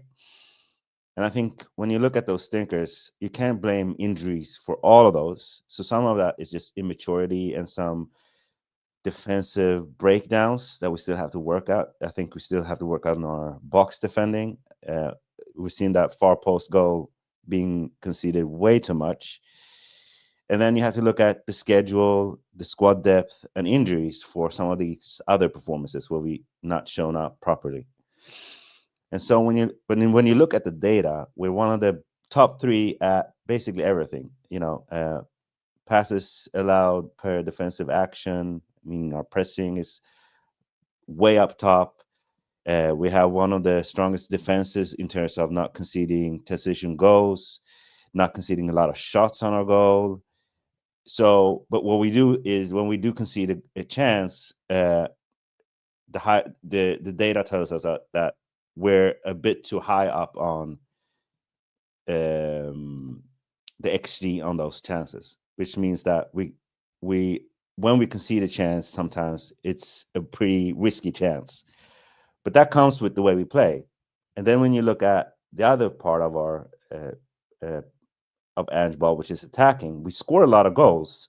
But if we're truthful, we should have scored a lot of more goals. So our XG when it comes to converting is not as high as it should be. It's pretty mid-table. So we produce a lot of chances, which means we score a lot of goals. But the truth is that we should have put a lot of games away when we haven't. And those games have sometimes come back to bit us in the ass. So it's a complex issue, but I think some of it is part of us being early in this process. Some of it is for our owners leaving Ange too thin. That resulting in us not being able to keep up with our intensity, not being able to be as effective in the final third, and not being able to put in not to be able to keep up consistency in putting in players that are of quality as the players that we lose. And all that, makes us a pretty up and down team right now. Yeah, absolutely. And I don't think we've done enough to plan, to be honest with you. We knew it'd be new European format, be more games. Oh my God, you're so sick. Yeah, I know. Yeah, sorry. It's all right. I'll go. We just don't think that we planned enough for the situation. But there we go. But before we move on to United, we're going to wrap this up. We'll get worse now as the evening goes on. Always the way. Chants against Levy were sung quite loudly throughout the game and really repetitively by the away fans. I mean, there's one song going around in particular, and I think wherever you stand with Levy, it's quite a catchy song. So I will play it now. And this could be heard. Well, it was heard throughout the game. The clip I've got is after the game because that just shows you we won 5-0, but still the message is loud and clear regardless of the result.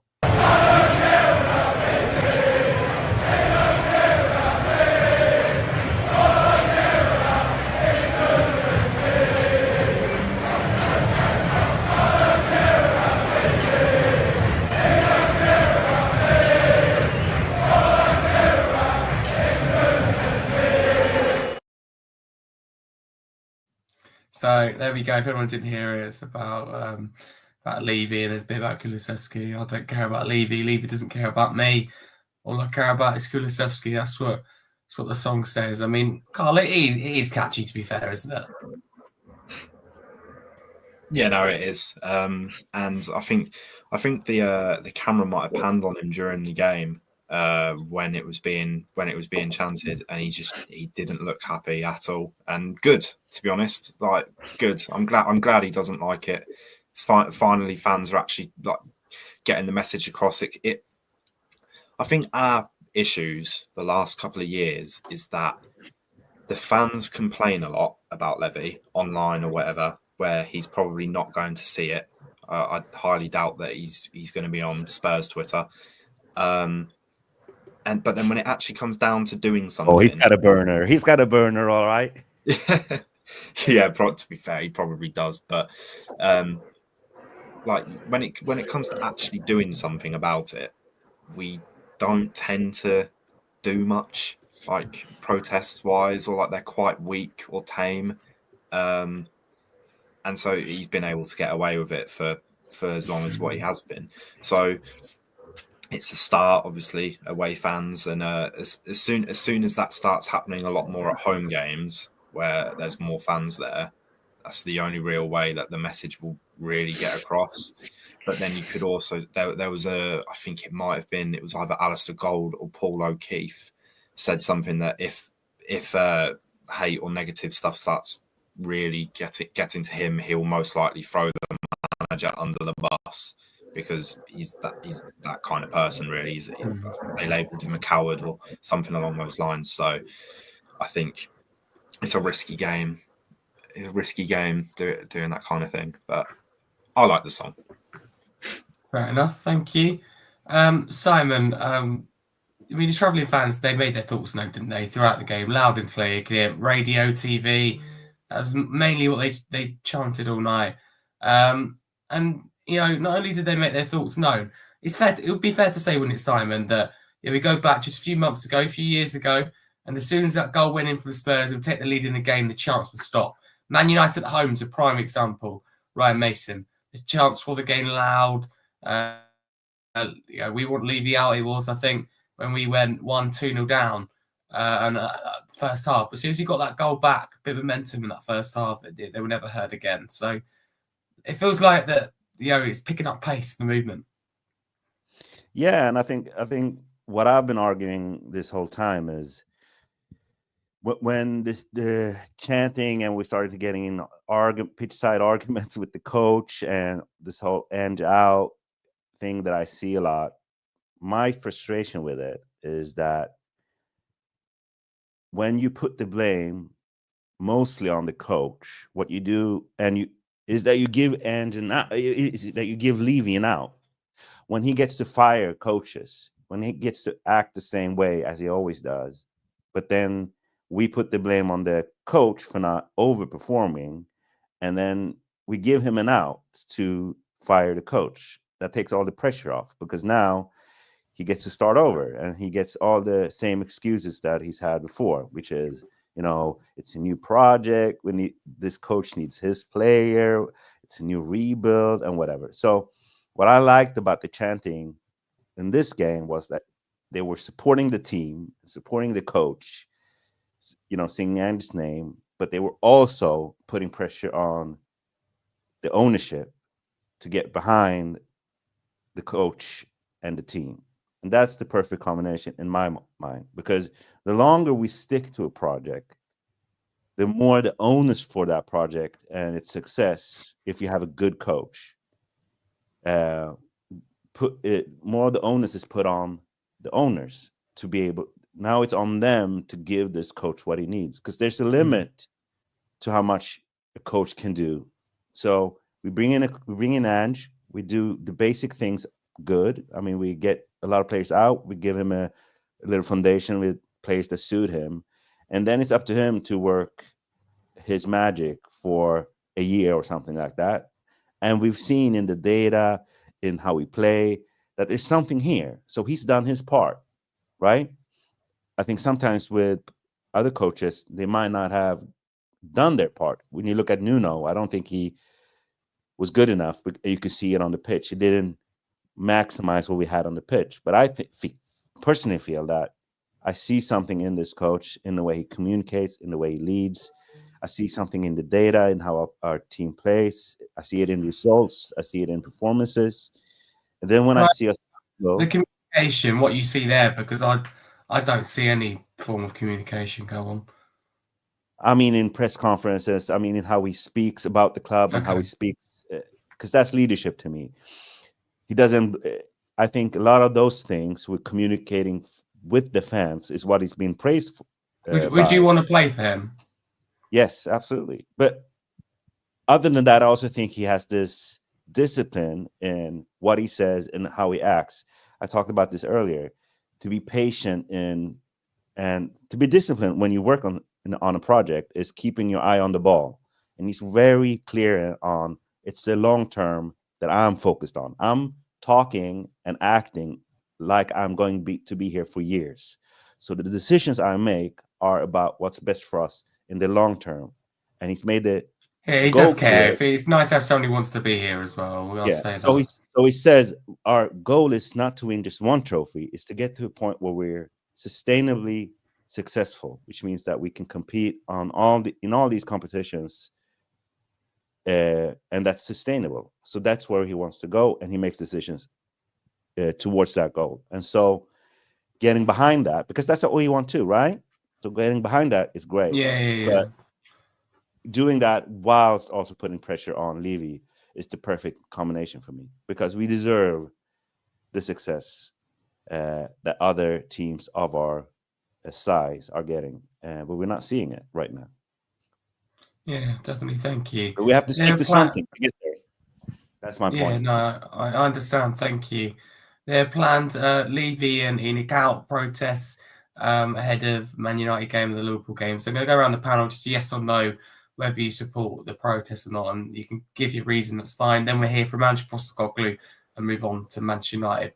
Kyle, I think I'm feeling a yes here. Do you support the planned peaceful protests that are planning to go ahead? Absolutely. Yeah. How long has he been in charge? Near 20 years. No one Carling Cup in that time. You know, before he came, we were the most successful club in the FA Cup. And now look at us; we've got nothing to show for it under his leadership. So yeah, no, I'm fully behind people going to the protests. Obviously, I won't be because I'm too far away. But you know, if I was closer, 100% I'd go. Okay, thank you, Kyle. Lois, how do you feel? I know we've spoken about it before, and neither of us feel strongly either way about this. How are you feeling? I wouldn't go to the game. I mean, to be honest, I don't really know actually, because I mean they can all do it. It doesn't bother me. But I mean, like, it's the thing is I have right is that I actually generally believe that Levy does care. I generally believe that. But the problem he's got though is that I know more about him than about football, which is a shame. I mean, we all do. All of us here know a lot more about football than he does, which is the problem. And he can't leave it, can he? He has to get involved. No, he's reluctant to relinquish power, is what I'd say about that. He can't give it to other people. He has to have all the power, but he knows absolutely nothing about football, which is his massive problem. But he does care. He cares about the fans. I generally believe he does. He cares about performance. I generally believe he cares a lot about Tottenham Hotspur. It's just that he just won't give any power to people who know more about football. I mean, we did that with Fabio Paratici, and that was probably quite a good thing. But obviously, we know what happened. That's fine. But I mean, and he probably doesn't want to make that same mistake again. So obviously, because we all know what has happened with whatever rules he's broken. So that's a problem. Do I support it? I mean, I'm 50-50, unfortunately. I can't really go yes or no. Yeah, that's fine. I'd be the same, so appreciate that. Simon, are you leaning towards yes to support? I mean, if the protest is Levy out, I mean, I support free speech and I support everyone's right to express their opinion in that sense. Do I think that's the most effective and constructive message? I don't really, because I don't think we have any example where a protest of a couple of hundred and thousands like that has ever worked. To him, it's an asset, and he's not going to give it away because fans complain. Okay. So to me, I agree with Lewis. I think he cares. I think he's a Spurs fan. I think he's very skilled in a certain area, and in his brain, that his skill can be applied to everything. But I think being a finance whiz and operating and being the chairman of a football team are two different things. So, so to him, winning the deal is more important sometimes than that's a short-term kind of win for him. But we all know that sometimes spending a little bit more on this player might give you a lot more money down the road, because that player will bring success to the team, which will build a fan base, which will give you more money in brand deals and whatever. So sometimes I can feel like he's a little bit short-sighted in that sense. But I think, as I said before, any kind of protest is fine. It's not my kind of protest. I think a more constructive way would be in some way putting pressure on him with a clear message of what we want him to do that's actually realistic. So yeah, that's my point of view on it. Yeah, that's good. And there isn't really any alternative provided. I don't think it works. To be honest with you, I don't think, and he's not going to feel uncomfortable by a couple of hundred of people outside. Not for me, but I mean, feel that way. The thing is, if you do it the wrong way, he can take it as, we don't like this coach, we don't like this. You know what I'm saying? He can make it. He can try to get out of it. If it becomes hostile, he's going to change something, and the easy thing to do is get rid of the manager. That's what happened. I think what your message is, what you want in protest, is extremely important. Last time we just made him appoint a manager quicker. That's all it done. It sped up and rushed decision to hire Nuno, and that was wrong. Well, I really like Nuno, as he's doing well now, and then what happened, the pressure started again. So it rushed the decision to get rid of him, rather than go, right, okay, we've appointed him. What can we do? And because Forest has shown that a little bit of time, a little bit of back in, and he actually is a really knowledgeable manager. But so that's the thing. We're in the middle of a process now. So to me, it's how he acts now that's important. Because if he acts the way we want him to act, like let's say he actually is serious about supporting this team, this project long term, and he starts to invest in this team and in this coach, starting from January and this summer, and he doesn't change the coach. He sticks with this, and he does the right choices. That would validate all the other decisions, right? It's if he made all these decisions, going younger, acting the way he did this summer, and then firing the coach while telling him that it's a long-term project and acting like it in the summer window, and then pulling out. That would tell us he doesn't know. I do think he's fully behind Ange. But if he's fully behind it, it kind of validates the struggles we're going through now, right? So to me, I'm kind of watching closely what happens next, because I think that tells us if he actually trusts Man and Lange. And you see what I'm saying? It's sometimes hard to judge too much when they're in the middle of a process, if you catch my drift. Yeah. I mean, any operation looks like murder, in the middle of it. Yeah, definitely. Thank you. Right, we're here from Ange Postecoglou, and then we'll very quickly move on to United, because I'm very wary of time. So here's the gaffer's thoughts. Done 5-0. If the plan was to start fast, it worked pretty well. Yeah, no, outstanding by the players. I mean, we had a tough European game away on Thursday night, and it's no secret we had 10 first-team players unavailable today. 10 out of a list of 25, and the fact that the boys could come out there and play with such energy and such quality, that's a credit to them, and couldn't be happier for them. I mean, there's lots to unpack in there, but what pleased you the most? I see just that mental aptitude to not let our current circumstances and where we're at the moment affect our mindset. And boys went out today determined to play quality football and play with energy, even though they shouldn't have any energy, because of like I said, I keep asking the same players to go out there, and others who haven't played at all to go out there and to produce that level. It's a credit to all of them. You got first Premier League starts tonight. I mean, that was Jed's first Premier League start. It seems amazing, but he made an impact, didn't he? He did, yeah, straight from the start, and that's what I mean. He's bided his time. He's been patient. To be fair to him, whenever he's played and come on, he's done a job. We just haven't had the opportunity to give him more time there, because, to be honest, fullback is the one area where we've got some cover, because Archie's there and Pedro's there. But he started the game really well, and obviously got tired in the second half, but really important for us.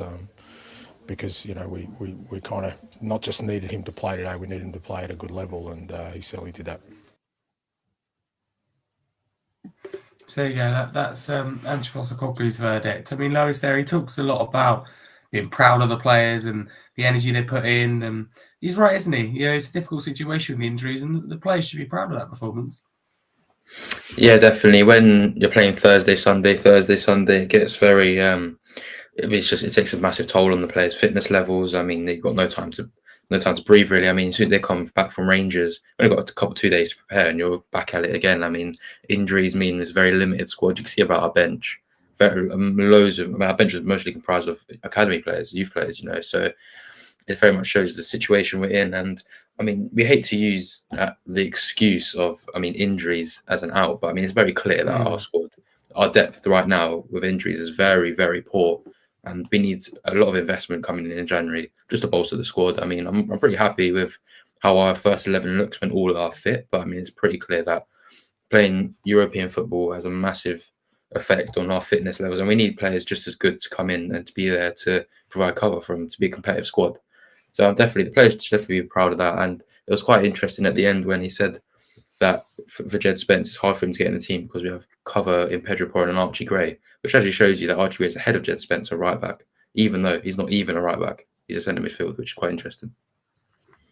That is baffling. But we'll move on to Man United now. At home, we play against them Thursday night, Carabao Cup quarter-final. Carl, what are your thoughts going into this ahead of the game? Yeah, no, it'll be tough. They've just had a good win against Man City in a Manchester derby. They'll be buzzing. Amarin's got a few players performing really well. I think Diallo is a great player. He's been doing really well. I think he's now on 6 or 7 assists for the season in the Premier League. He's got. He won the Manchester derby for them, didn't he? Really? Yeah, exactly. Win the penalty and the goal. Yeah, he was brilliant.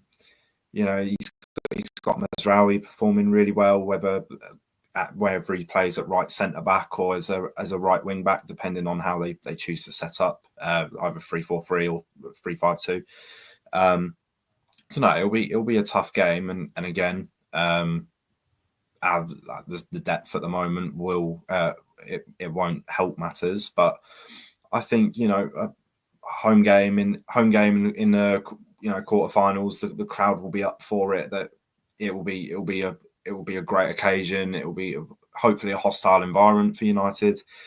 And if we play anything like remotely close to how we played them earlier on in the season at Old Trafford, I think we'll be just fine. And yeah, I'm quietly confident for a result.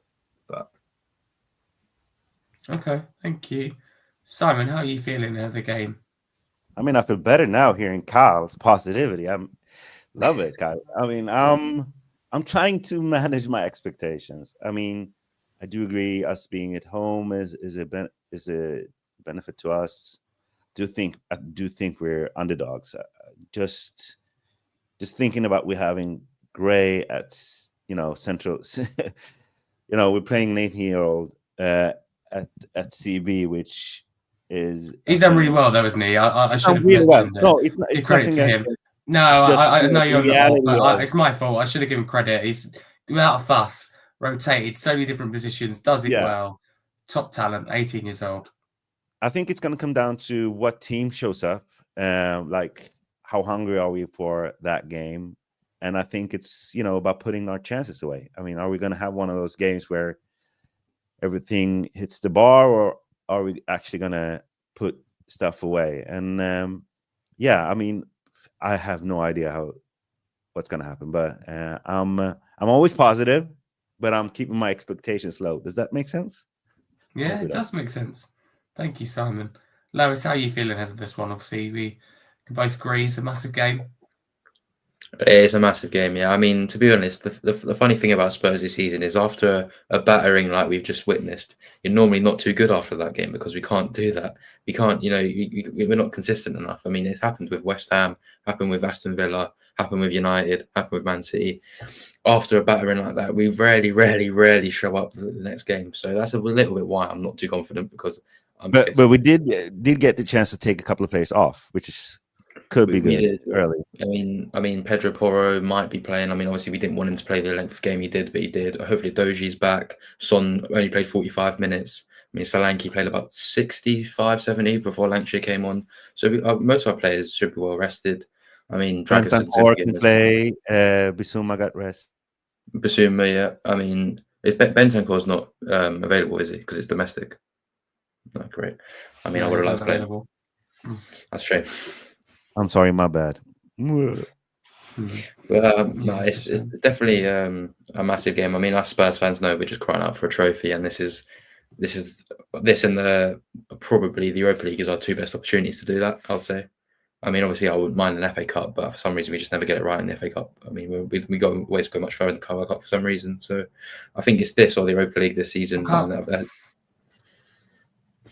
mean, we've got to focus on that. I mean, the league position to me, I mean, as long as we finish minimum 6th, I'm actually all right with that. I don't really, as long as you win a trophy, domestic trophy to go along with it, I really couldn't care where we finish in the league, to be honest. Yeah, 100%. No, I agree with that. I want to get a United perspective. So I've asked Alice Abrahams from Alice Talks Football, winner of several awards, the Football Content Awards. We've done many things with her before on the channel, massive when it comes to the Man United community, content creator, YouTuber, podcaster, you name it. So she sent in her thoughts. Hey Harry, so ahead of the game on Thursday, I have very mixed thoughts because I think that Tottenham are actually quite good when everybody's fit. They obviously beat us 3-1 at Old Trafford and they ran us around. But with Van der Ven, with no Romero, with no Vicario, that's a massive loss. And I think, one of the reasons Spurs have dropped off is purely because of the injuries. And I think some people underestimate the impact of the injuries that Tottenham have had. Even people like Odegaard and Mikey Moore haven't been able to come off the bench. The squad is ridiculously thin, and that's why Tottenham have been struggling. But I think if Tottenham got some bigger players back, they're going to probably get back on track if they can get some January investments, some bigger players back from injury. Because I do think that Ange's a good manager. You dismantled us at Old Trafford early in the season. But I think going into this cup game, I actually fancy Man United, weirdly. And I wouldn't have said that a couple of weeks ago because I think Man United lack legs and energy in midfield, and I think that's where Tottenham smashed us last time. But I think with just the injuries that's happened at Tottenham, with maybe Man United sort of under a lot of pressure to perform under Ruben Amorim, I think I'm going to predict that Man United are going to win this 2-1, but I think Tottenham will make it difficult. It'll be interesting to see what happens because I do think Kulusevski, Solanke, such good players, they could punish us and Tottenham can get hold of the midfield and play really well. But then I also think that your defence is a little bit gettable just because of the injuries. Love that from Alice. I think perfect analysis on Spurs really shows her amazing knowledge of football. So we thank her for sending in her thoughts. Simon, what do you make of her little preview? I mean, she's gone for a United win there. I'm very impressed. One of the few people neutrals I've heard that really has a sense of our. She's always good. We're always balanced. Yeah. I mean, I'd say this. I didn't rate Erik ten Hag at all. I thought he was a clown. I highly rate Amorim, and to me, he's got a little bit of Josie in him. He's kind of a cup coach. So and the new coach bounce and all that. So he's the joker in all of this. I don't know. I do fancy their chances, but as I said, if we get a couple of goals, we have a chance. But I think Amorim is a dangerous coach. He's really good, and as Kyle rightly pointed out, he's got a couple of those players firing like Diallo, Mazraoui. If Maguire's back in there, I saw yesterday. Was it yesterday? Jesus, the days go together now. He even rested Garnacho and Rashford, and they still won that game. And they played well. Wow! They were left out disciplinary wise. It'd be interesting to see if they're left out. Also, City. You don't know, if they beat City because City are bad. You don't really know what to take from it. City played well, to be honest. Yeah.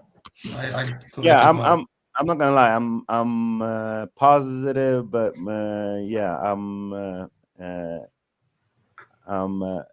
she even pointed out the Vicario part. I mean, that's a credit first there. I mean, he's played so well. I've not really missed Vicario shot stopping that as much as I thought I would. But, not having Romero and Vicario definitely impacts us in build up. Gray is pretty good on the ball, but he's not Romero, and Dugson is definitely not Van der Ven. So I think her analysis is pretty spot on. I think we're gettable defensively, and then let's see if our attacking plays show up. It's a little bit that, and then also, I mean, I don't actually know what kind of midfield Ange would put in. I would think it's the Bizuma, Kulusevski. I actually don't know what kind of lineup. I haven't thought about it, but it kind of depends on how if he gets it right with the midfield there. Yeah, as you can hear, I can't give you anything smart here, but just anxiousness. No, that's all right. Thank you very much. And before we wrap up, I'm going to go around and get score predictions. So, Lois, can I kick it off with you? How are you feeling with your score prediction? I don't know, actually. 1-1. We win on penalties. Oh, as long as you win in the end. Nice. Love that. In style, that'd be good scenes there. Kyle? I'm going 2-1 to Spurs. I'm quietly confident. I think they'll turn up on the day. I don't know what it is, but I'm confident this time. Yeah, I think they'll turn up as well. But I'm going to join you. I'm going 2-1 Spurs as well. I think we might leave it late. We might need penalties, as Lois said, but I think we're just about to go through it in the end. Simon, what do you reckon with your score prediction? Oh my God, it's so hard. I actually like 1-1 and the penalty shot. I don't know if we would win the penalty shootout. I'm thinking about who are our penalty shooters? It's Son, Madison, Kulusevski probably. Oh, Solanke. Yeah, we're pretty stacked on that. Yeah, so 1-1 we win on penalties. No one that massively strikes me for Man United. 2-2 we win on penalties. How about that? I mean, they got Bruno Fernandes on penalties. That's about it. Yeah, they got Fernandes. So that's about it, isn't it? I don't think there's anyone else. Just to be a little bit different than Lewis. Yeah, they're all bold. So you all think we go through somehow eventually? Got to protect my reputation as the top happy clapper. So. Yeah, that's what you'd be called, I'm sure. No, thank you very much. That kind of wraps us up for a long but nice episode of the Scarfey Spurs Talk Podcast. I don't know how I made it through, but massive credit to the panel tonight and you as well, listeners and viewers. So thank you very much. So let's go through the panel and find where you can find them. Lois, thank you. Where can people find you across social media? I mean, I'll have to be the one to say that I'm not very active on my personal Twitter account. It happens every time, but I mean, go follow it. If not, I mean, you might see me post if every once in a while. Just why not? But I mean, most of my work is, as everyone probably would know, is on Scarfey Spurs Talk. I mean, can't even say I'm an admin anymore. Bit of a shame, but I mean, I do co-host a load of shows with Harry, and maybe do some other things as well every now and then. So it's good. Yeah, sorry, I dropped Lois on that a little bit of a change of plan one day when I think he was in bed. So yeah, sorry to take that away, Lois, but Lois is very helpful. And like tonight, got the Ange clip together, and I'm not good with anything like that. So Lois is, so appreciate it. Yeah, valuable as always, so do appreciate it. Simon, where can people find you across social media? They should know. Do you have a big following in particular on X? Yeah, you can find me on X or Twitter, as I like to call it, being an old head.